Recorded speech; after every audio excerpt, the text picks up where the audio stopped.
I just thought I'd start on a general note with the four panelists and ask a sort of more general philosophical question, which is who or what is really being served by history programs?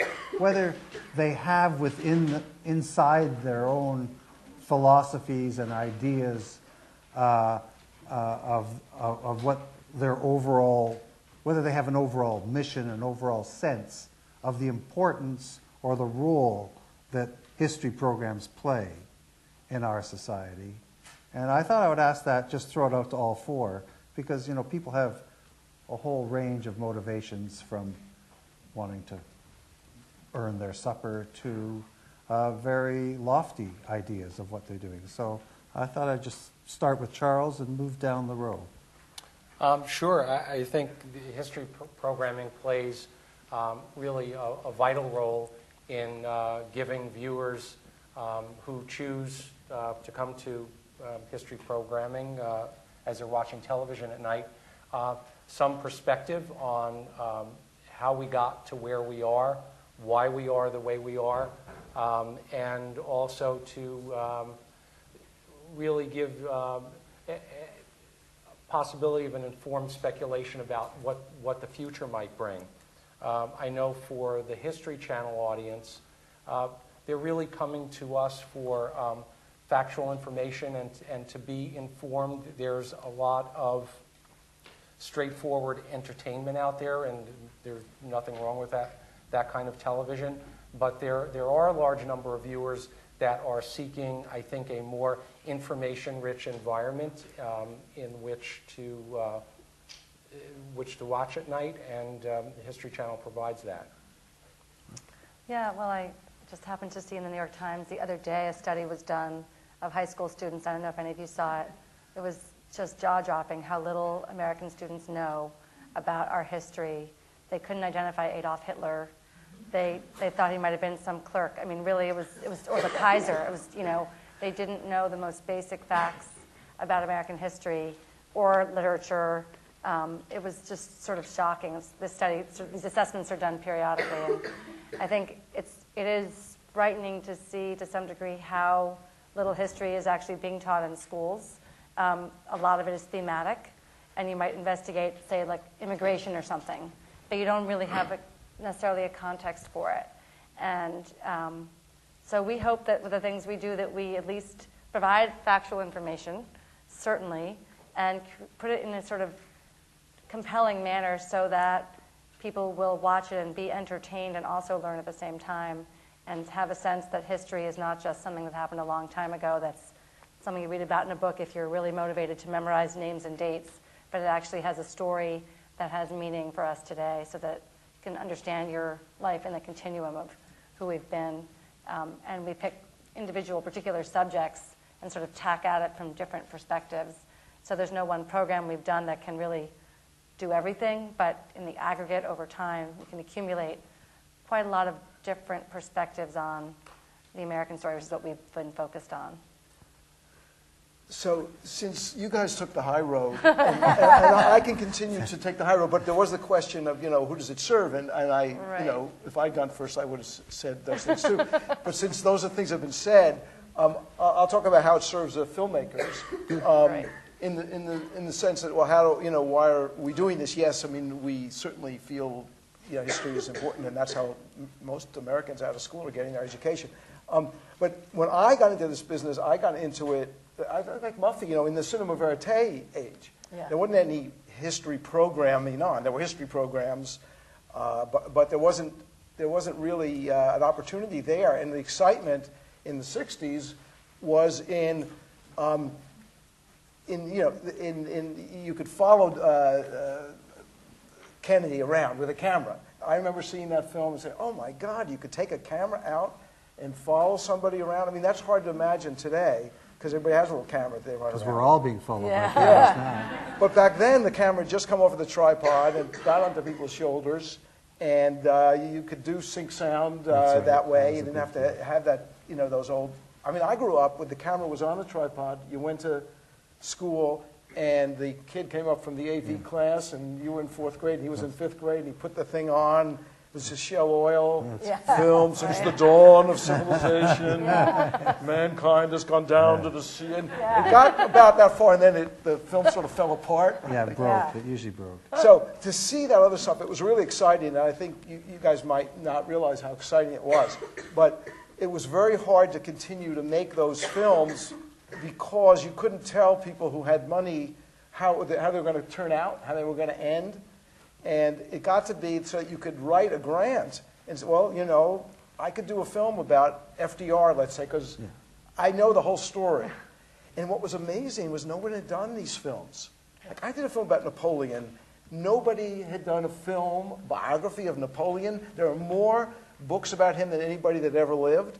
But there was no, because this was such a new thing. And so, and I loved the opportunity to do it, don't get me wrong, but I learned how to be a cameraman first, and Muffy was an editor of Cinema Verite. So we're the old timers, that's why we can say these things. So anyway, there's more to be said about it, but basically there came this shift where you could begin to get funds from the NEH, and you could, you know, write a grant and get the films, and none of these things had been done. And so suddenly there was a shift, and you could actually do it. So this is an important thing to do, and we could continue to talk about that too. But I just did it in the... Yeah. This is the other side of the... So Muffy could probably pick that up. You could synthesize them. Well, Well, take the I high road, say, too. yeah. I was going to even go lower and say that seconding everything everybody has said and feeling like there isn't a whole lot more for me to say, except that history is... The one great thing about making history films is they're really good stories. You know, they have... You can find in because you can select a moment in history, and there's so many moments to select, you can find a story that has a beginning, a middle, something of a climax and an end, and it makes a really good film. And so I think that's one of the great appeals. The other great appeal, I think, is also what everybody's been saying, is that there is this, I always find it, even though I've made tons of these films, incredibly exciting line between the past and the present. And you can really see where things, you know, the strains of where they started. And as you said, why we are the way we are comes very clear with history. And you see that we're, in the case of American history, we continue to battle the same old battles over and over and over again. And it's interesting. Actually, it reminds me of what I once read. One of those, I don't know if it's true, but I think it was Zhou Enlai is supposed to have said when he was asked what he thought about the French Revolution, and he said it's too early to tell. And what you said made me think that about the American Revolution. Yeah. It's too early to tell especially if you're a historian. I was talking with a cab driver, the same cab driver I was talking about before today, and he was talking about he came from Romania, about the Roman Empire. And he was saying, yeah, and Rome fell. I wonder when the United States is going to fall. Well, of course, one of the thoughts I've heard, because I lived in Europe for a while, was that Europe has too much history and America doesn't have enough. So maybe that's another one of those things. But anyways, how much, let me ask you this. You talk about going to do history programs and finding stories that work for a filmmaker.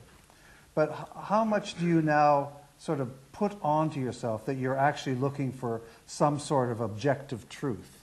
Or is it, because there's quite a relativist sense that, history can be any interpretation you want.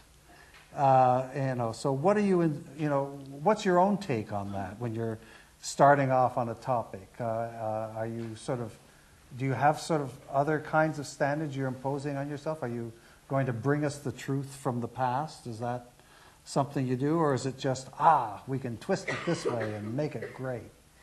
I think I think about this a lot, and as we probably all do. And I think that the thing about documentaries in general, and history films particularly, is that one is trying to arrive at a truth as one sees it. And it is always interpretation, and it is always from your point of view, from this point in time. and probably unduly influenced by, history is very much a matter of fashion, and one can't help but be in one's own time period influenced by what people are interested in, whether it's women's history or whether it's taking into account various things. So that's true. I often like to say that fiction films try in a